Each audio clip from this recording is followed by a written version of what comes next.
Hey Playas, how you darn? Welcome back to Playas Guide. On this episode of Playas Guide, I'm going to be doing another interview, and this interview is with none other than Kevin Hanley from K-Han Games.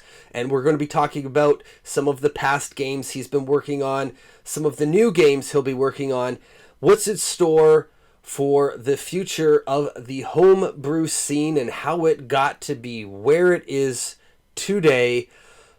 So stick around and enjoy the discussion on homebrews.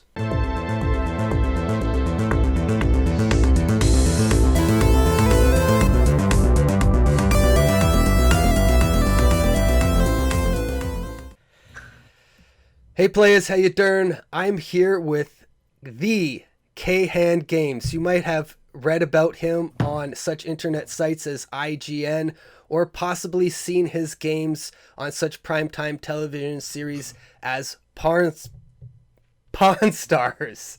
There it is. So he's made just a myriad of different homebrew games and on average comes out with about one or two every year.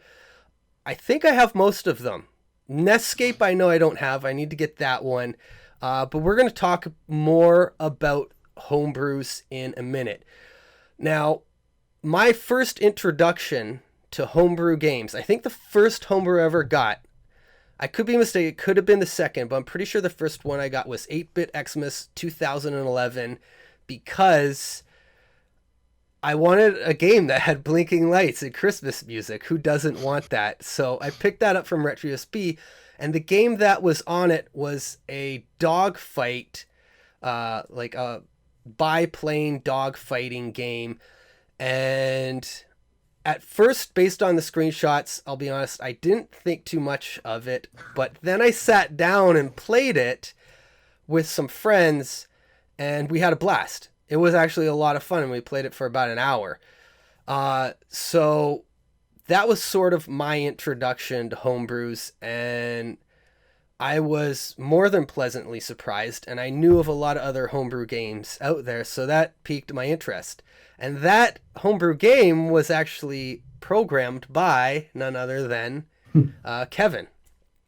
So I remember talking to him on the forum, Nintendo Age. I said something about the game, and then he read it, and he's like, "Oh, that's awesome!" I'm like, he was happy to hear that people are out there and they're actually playing his games and enjoying them. So I think that kind of sparked a friendship from there, and here we are today. So I'm going to be interviewing him about homebrew games. So if you're interested in homebrews, this is one of the best sources in the homebrew scene to talk to.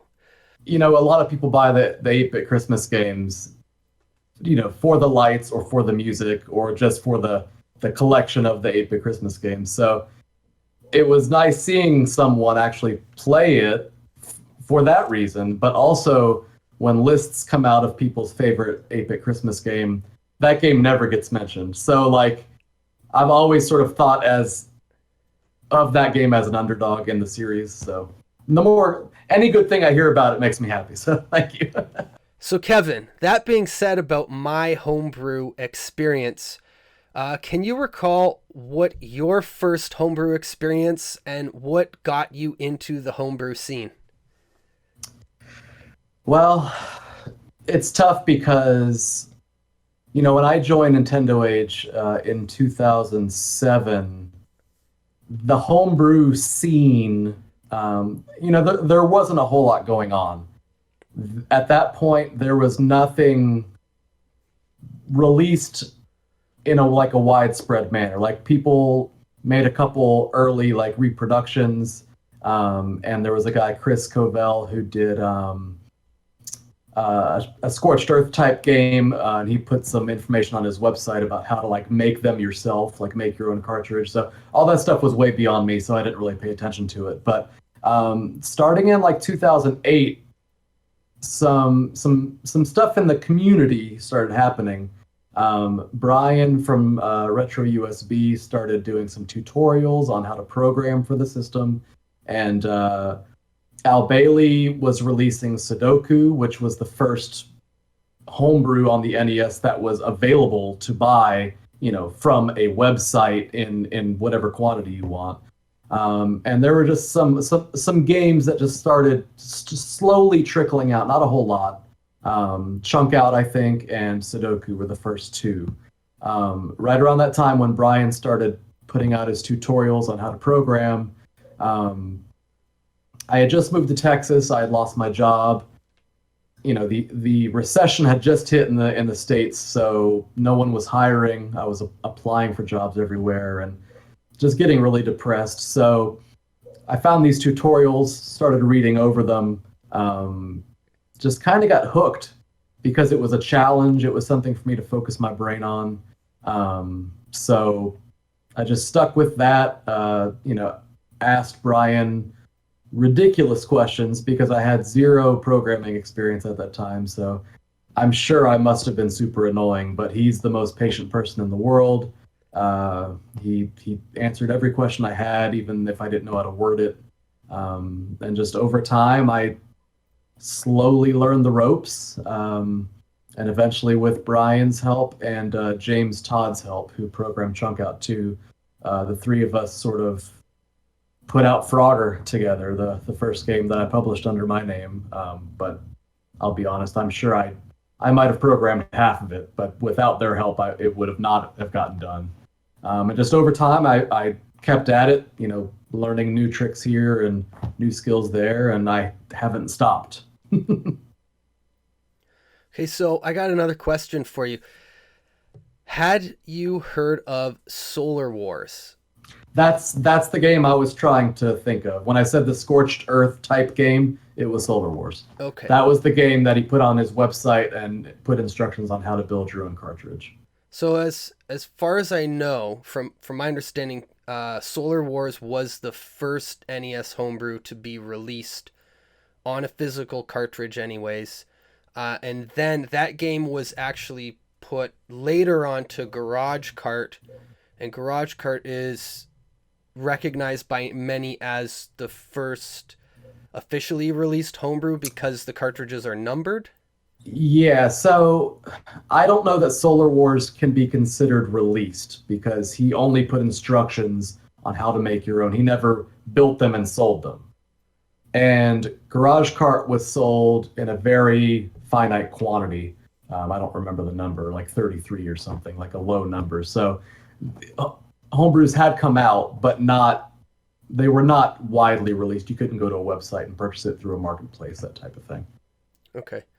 I do know someone, and you know him too, OSG. He has a copy of a limited run of Solar Wars, which he's told me was purchased probably 2005-ish. I don't know if those dates are right, but it does precede the Garage Cart, and just not many people knew about it because this was before Nintendo Age. Oh yeah, and Nintendo Age didn't come out till 06, I think, 07. I don't know what sites he was on. I know he was doing his own site and stuff too at the same time. But yeah, that's cool. I didn't know about that. I'd love to talk to him about that. That's freaking awesome. I don't even know if that is known about very widely, and if not, who knows what kind of price that could reach. Exactly. Especially now that this knowledge is out, people are going to go digging. I feel bad for Phil. He might need to turn off his email. He's going to get blown up. If someone watching this video wanted to get into the homebrew scene themselves and start making a game for the NES, in which way would you recommend that they go about it? And do you have any advice for them? Because obviously times have changed with the NES homebrew scene. But maybe if you were to get into it yourself even,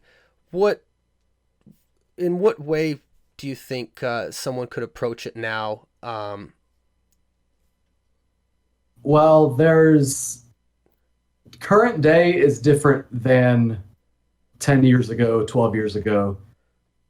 Back then, the only way was to learn assembly language, learn how to program assembly language for the NES by learning its different quirks of how it handles memory and background data and program data and all that stuff. And that's honestly still probably the best way and the most accurate if you care about that stuff. Who knows if anyone does. But nowadays, there are a few different ways you can get into it. You don't have to program in assembly. There is a C compiler, so if you know how to program for C, you can go that route. If you don't know how to program at all, there is a new game creation tool type program called NES Maker or NES Maker, depending on how you pronounce it. Just like any game creation tool, there's going to be a learning curve. And honestly, I've heard some stories that the software itself is a little buggy. So any game you make, who's to say it's going to play flawlessly? And if you do encounter bugs, if you don't know how to program, how are you going to fix them? But that's a rabbit hole that I'm not really going to go down. If you don't want to program, you can look into that. But I will say, as someone who prior to this didn't know how to program myself, it's doable to learn if you want to invest the time. So as I mentioned earlier, there's some tutorials that Brian Parker from Retro USB made called Nerdy Nights. They were hosted at Nintendo Age, which is no longer in existence, but they are now hosted at a website. What is that? NES.science or something? So yeah, if you want to take the plunge to learn, I would recommend checking out the tutorial for assembly language. There are so many people now programming for the system. It's exploded in the past 5 years, especially. So many people out here can answer your questions. We have Discord servers where you can come on and ask questions. There's really no reason. If you have the desire to make an NES game, there's a way to do it. So, look me up on Twitter at Ton of Glaciers. I can point you in the right direction. But regardless, if you have an interest, go for it. What about NES Dev, that website? I get a lot of updates on different homebrews through that site. I don't. Yeah, so that is certainly a forum where NES Homebrew developers hang out. If you don't have any knowledge, I don't know that that's the best place for you to go because I haven't seen them be super nice to people who don't know a lot because everyone there just wants to kind of show off how much they know. So if you have programming experience and you want the most comprehensive answers, that's definitely where you should go, the NESDev forums. Of all the games you made, do you have a personal favorite or one that you are most proud of? And why is that? It's funny because I'm sure some developers would be like, that's like picking a favorite child or something, but I do. And it was my port of Leisure Suit Larry. And the reason for that, the reason it's my favorite is because after I finished programming Frogger and released it in 2009, that was my goal, program Leisure Suit Larry, because it was one of my favorite games as a kid. And I played it on a computer, behind my parents' back, all sneakily. I thought I was clever. They knew. But I really wanted to try to bring that experience to the NES, one as a learning tool, learning to program more for the NES while having sort of a subject to do it with. But also, I don't know, I just had a really, really strong desire to bring it there. I wanted to finish it. I wanted other people who had never played it to give it a chance. But I had sort of a learning curve that I couldn't get through because I just didn't know enough to do it. So I had a couple other games that I had to program to learn things, smaller, less ambitious projects like Sneak and Peek. I programmed that to learn how to do 8x16 sprites. Study Hall, I programmed in order to do, multiple screens and sort of transitions and things like that. So it was always this insane goal. I really wanted to finish. It was my dream project to program. And when I finally started getting close to finishing it, I started having really strange, like, Final Destination type, like I was just scared of dying. Like something bad was going to happen to prevent me from releasing this game. So I was just scared, but I stuck with it. And I just got through it. And that whole process, it just took so long, but I learned so much.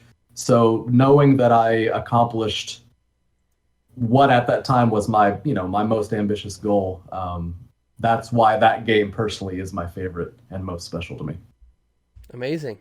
That's a really cool story. It's you kind of got into it because you had a specific game in mind that you Yeah. wanted to port, but you didn't know how, and through all the necessary steps, you learned how to create the vision of the game that you had in mind.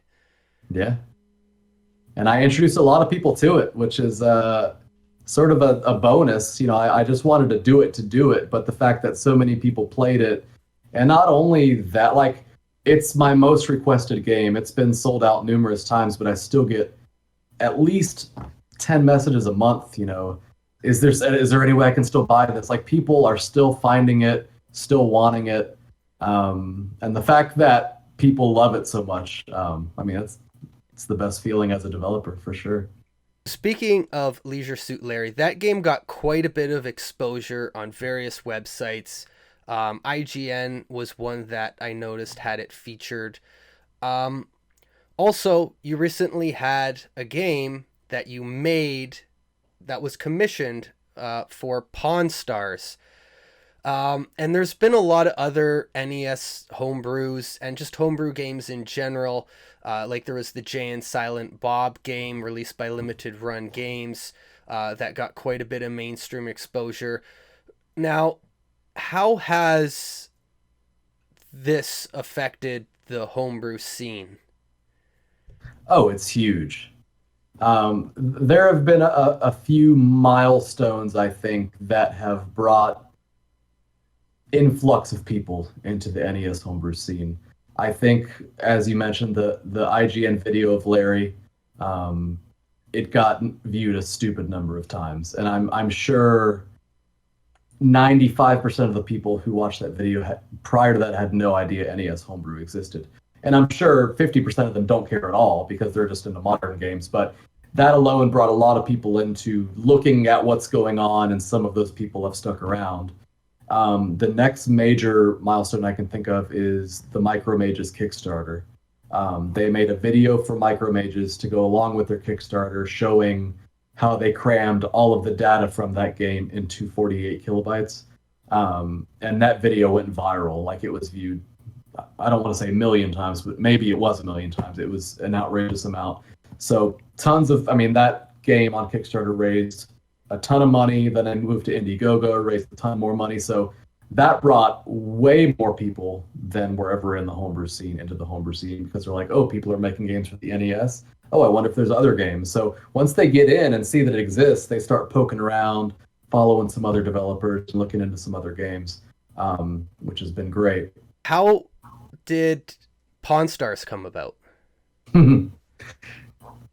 It's still surreal. Like, I don't know. It's just, I'm very fortunate in my life, just for many reasons, but this was weird. So one day I just woke up at an email from a guy who, his name was Mike, said he was from Pawn Stars, and they were looking to have a game made.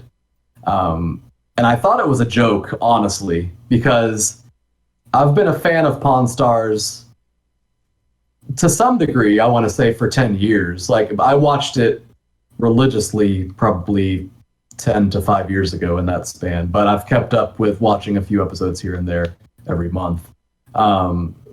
So I replied like, "Oh yeah, I make NES games. I'd be interested to hear your ideas and that kind of thing." So they told me, well, first they had me sign a non-disclosure agreement, so I could not talk about it before they even told me what the hell the project was. But I told them kind of the way I work, and they said, "Oh well, we need this game done in 3 months." Because we're shooting an episode and we want to feature the game. And it's like, 3 months? Like, I can't even make a small game in 6 months. But you don't turn down Pawn Stars. So I was like, I'll do it. Like I just told myself I'll figure out the logistics later. I'm just going to agree to it now. We'll let the pieces fall where they may. So we agreed on a price, which was lower than I would have probably expected from, a cable show with a following like they have. But at the same time, it's more than nothing. And, exposure and meeting them. And there's a lot of benefits that I thought would come with it. So absolutely. After we agreed on the price, I was like, crap. I kind of can't do graphics on my own. I mean, I can, but they're not going to be good. But if a game's going to come out on Pawn Stars, like I want it to look good, I want it to sound good. So I wrote them back and I was like, so that amount we agreed on, like, if I wanted to bring in an artist, like, do I have to like split that money with the artist, or like, are you going to pony up for art and music? They're like, nope, that's our flat fee. Take it or leave it. So I was like, whatever. So I contacted John Piernak, who did the art for NES Escape, because my working relationship with him is amazing, and I've worked with him on every game ever since. And I brought in Thomas, who did the music from on Full Quiet and the Haunted Halloween games, and we just sort of knocked it out. I mean, we had that game done and playable within a month and a half. And I'm getting ahead of myself, but when we discussed what kind of game they wanted, they told me that Chumley was a very big fan of the game Kung Fu, and they wanted to base Chumley's adventure on Kung Fu. So we had a very sort of specific scope of how the game would look, which helped expedite the speed of making the game a lot, because John could make the pawn shop background, but in the style of Kung Fu, and we could model all the moves and everything after Kung Fu. So gameplay mechanics went pretty quick. Anyway, fast forward, pandemic hit, episode got delayed because no one was filming. So the game was finished after 3 months, and then I had to sit on it for another 8 months or 9 months until that freaking episode finally came out. But so they told me that they were going to feature the game. I expected maybe it would be in the background, maybe we'd see them playing it, but it would just be sort of a cut to commercial type thing. But no, like, that episode blew my mind. They featured NES Homebrew in that episode more than, it was easily the most exposure NES Homebrew's ever gotten. Some guy brought in an M82 with multiple cartridges in it. Inside was Study Hall. Inside was NES Escape. And then they had Chumley's Adventure. And they probably half the episode was dedicated to NES Homebrew. They name dropped me. Like, it was just really, really surreal. So that has brought a ton. That was probably the third biggest catalyst of bringing people into the NES Homebrew scene. So apologize for the long-winded answer. But those are my opinions of the biggest things that have brought the most people in. With this kind of momentum behind NES Homebrews right now, and we're also starting to see the Genesis and Super Nintendo, even a little bit of momentum on the Atari. Not so much there, but the Genesis and the Super Nintendo definitely have some too. Where do you see the NES Homebrew scene going in the next 5 years? Ooh. That's tough. Big places. The fact that we've had a game shown on Pawn Stars, on I think that Mystic Searches game was featured briefly on a show on cable.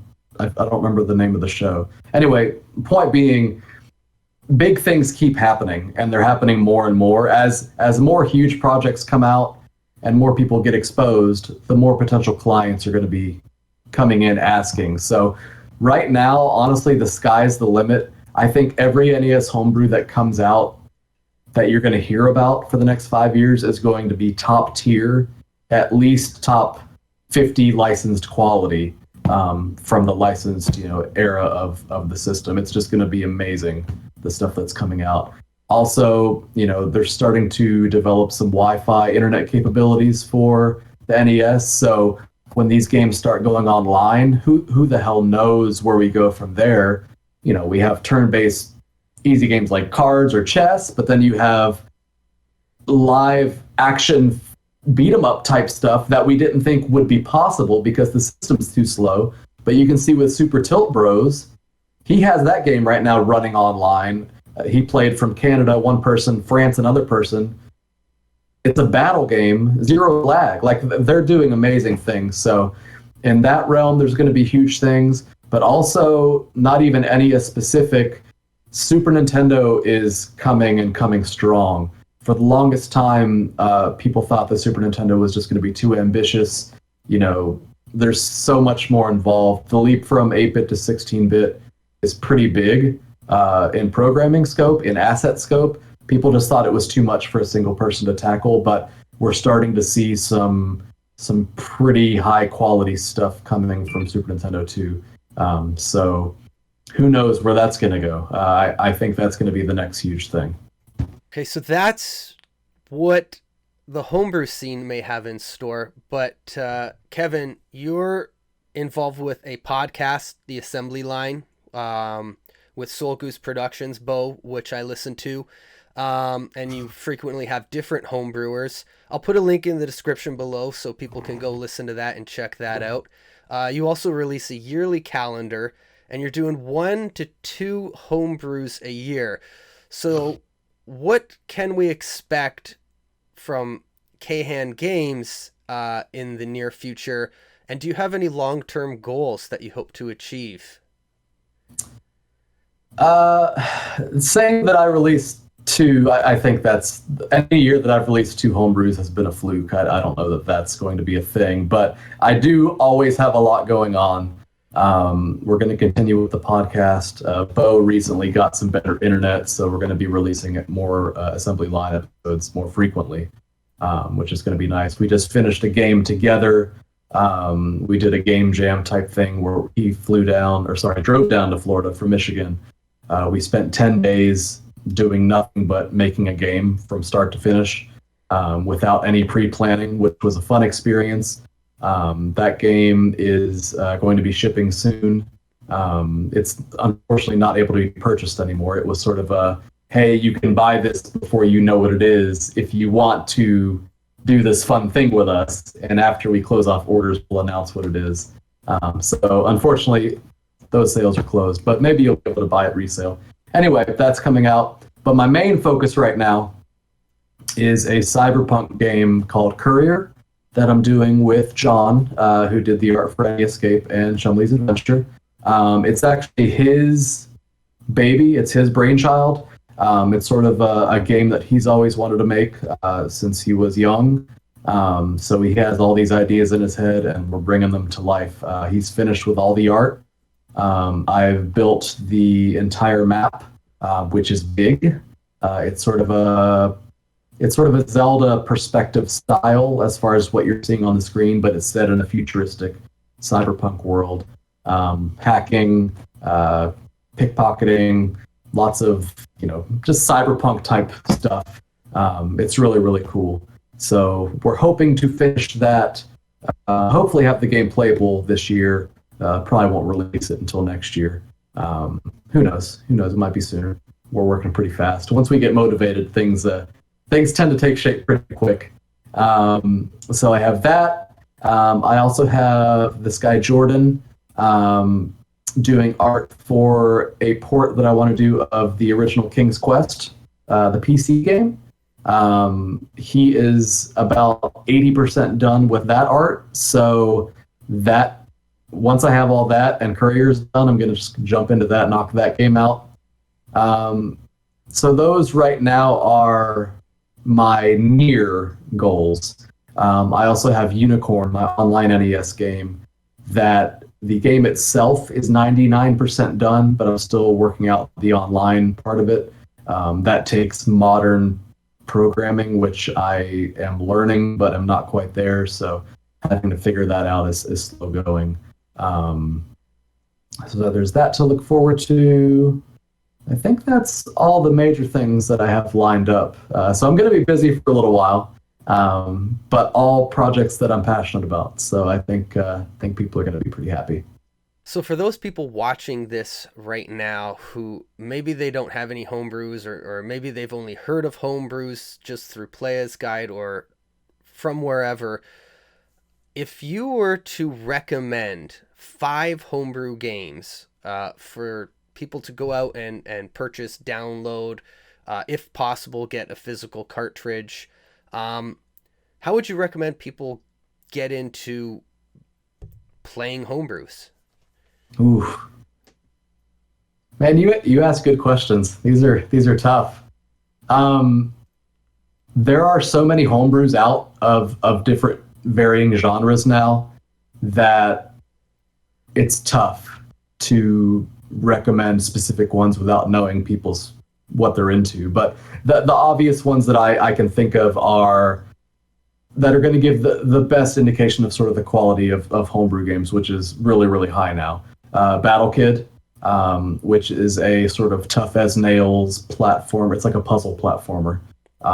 Very ruthless, but rewarding if you can stick with it. If that one is too tough for you, another really, really good platformer that's pretty recent is Project Blue.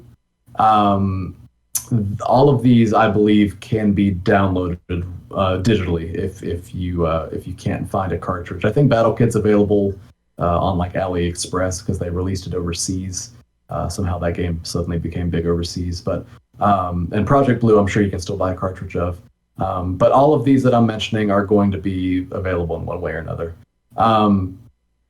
The other big one is Micro Mages. So it's a 4-player game, but you can play it up to 4 players. So if you're playing by yourself, you can certainly do that. But playing with 4 people, there's nothing like it. It's so fun. It's sort of an auto-scrolling vertical jumper, but there are enemies, and the physics are amazing. The boss battles are amazing. Like I mentioned earlier, they fit it in. I want to say, I think I said 48. I think it's 40 kilobytes.